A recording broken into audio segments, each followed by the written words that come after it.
এই সমাবেশ থেকে আমরা সেই আহ্বান দেখতে চাই। বন্ধুগণ, এই সরকারকে নিয়ে খুব বেশি কথা বলতে চাই না। যখন আমরা এখানে বসছি, দাঁড়িয়ে কথা বলছি, মিছিল করব বলছি, পাহাড় অশান্ত।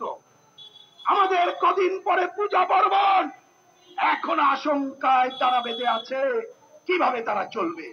অনেক জায়গায় হামলা এখনো বন্ধ হয় না। আজকে আমাদের এক ভাই আমাদের কাছে আসলেন, তিনি শহীদ হয়েছেন, তার সার্টিফিকেট পান নাই।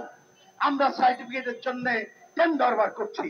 এই ভাই এখানে আছেন, আমি ইচ্ছা করে নাম বলছি না।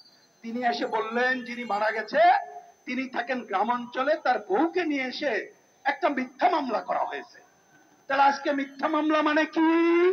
আসল পতিত স্বৈরাচারকে আড়াল করার জন্য আজকে এই কাজগুলো হচ্ছে।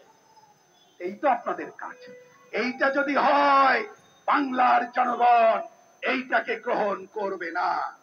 ঢাকা বিশ্ববিদ্যালয় যেভাবে নগ্নভাবে ছাত্র একজন বন্ধুকে হত্যা করা হলো, জাহাঙ্গীরনগর বিশ্ববিদ্যালয়, রাজশাহী বিশ্ববিদ্যালয়, গাইবান্ধা, ময়মনসিংহ, এইটা গ্রহণযোগ্য হতে পারে না। আর নতুন নাটক শুরু করেছেন, রাজনীতি বন্ধ।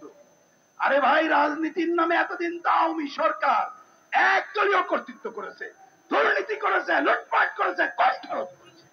আজকে আইন করে বন্ধ করতে চান? যারা ক্ষমতায় আছেন আর তার প্রধান দাবেদারদের হুঁশিয়ার করে বলতে চাই, একটু আইয়ুব খানের কাছে শিক্ষা নেন, এরশাদের কাছে শিক্ষা নেন, আর এখন স্বৈরাচার পতিত হাসিনার কাছে শিক্ষা নেন।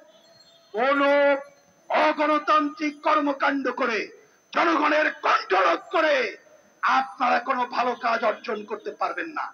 ঢাকা বিশ্ববিদ্যালয়ে ছাত্র আন্দোলন আমাদের সময় বলতে আমরা আমদানি করেছে ছাত্র রাজনীতি, ওইটার নামে দখলদারিত্ব চলে, সন্ত্রাসী চলে, চাঁদাবাজি চলে, টেন্ডারবাজি চলে, ওইটা বন্ধ করেন, রাজনীতি নয়। আমরা জানি, অন 11 দেখেছি, বাংলাদেশের রাজনৈতিক দলগুলোকে কন্ট্রোল করতে গেলে, বিশেষ করে শ্রমজীবী মেহনতি মানুষের রাজনৈতিক দল বামপন্থীদের কণ্ঠরোধ করার জন্য বিরাজনীতিকরণের ধারা অনেকে আনতে চান। আমরা হুঁশিয়ার করে দেই, বাংলাদেশে কোনো বিরাজনীতিকরণ চলবে না।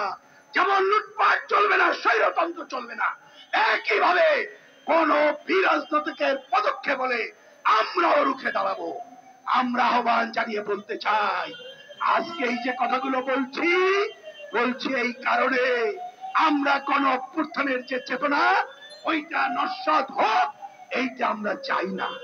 মনে রাখবেন, এই কোন অভ্যুত্থানের চেতনার কথা বলতে যে আমাদের ছাত্র বন্ধুরা দুইটা কথা সামনে এনেছিল। কি সেই দুইটা কথা? একটা হচ্ছে এক স্বৈরাচার ফ্যাসিবাদের পরিবর্তে আর এক ফ্যাসিবাদ না, স্বৈরাচার না, তার মানে ব্যবস্থা উচ্ছেদ করতে হবে। আর একটা বলেছিল বৈষম্য মুক্ত বাংলাদেশ চাই। আমরা কমিউনিস্টরা দীর্ঘদিন ধরে বৈষম্য মুক্ত বাংলাদেশের জন্য লড়াই করছি। একটা কঠিন কথা হলো বলি, অনেক জায়গায় বলি, আজকেও বলি, এই যে যদি স্বৈরাচারী ব্যবস্থা উচ্ছেদ করতে হয়, যদি বৈষম্য মুক্ত বাংলাদেশ করতে হয়, তাহলে অর্থনৈতিক একটা দুর্বৃত্তায়ন দূর করতে হবে। কই 45 দিন তো হয়ে গেল, সিন্ডিকেট তো ভাঙলেন না। আমাদের বন্ধুরা ফেসবুকে লিখেছে, কথা ছিল সিন্ডিকেট ভাঙার, ওনারা মাজার ভাঙেন আর মসজিদে তাফালিং করেন, হিন্দুদের মন্দির তো আছে। তাহলে এইটা তো আসল কাজ হইল না। অতএব অর্থনৈতিক দুর্বৃত্তায়ন ভাঙতে গেলে বাংলাদেশে দীর্ঘদিন ধরে মুক্ত বাজারের নামে যে লুটপাটের ধারা চলছে, এইটাকে উচ্ছেদ করতে হবে।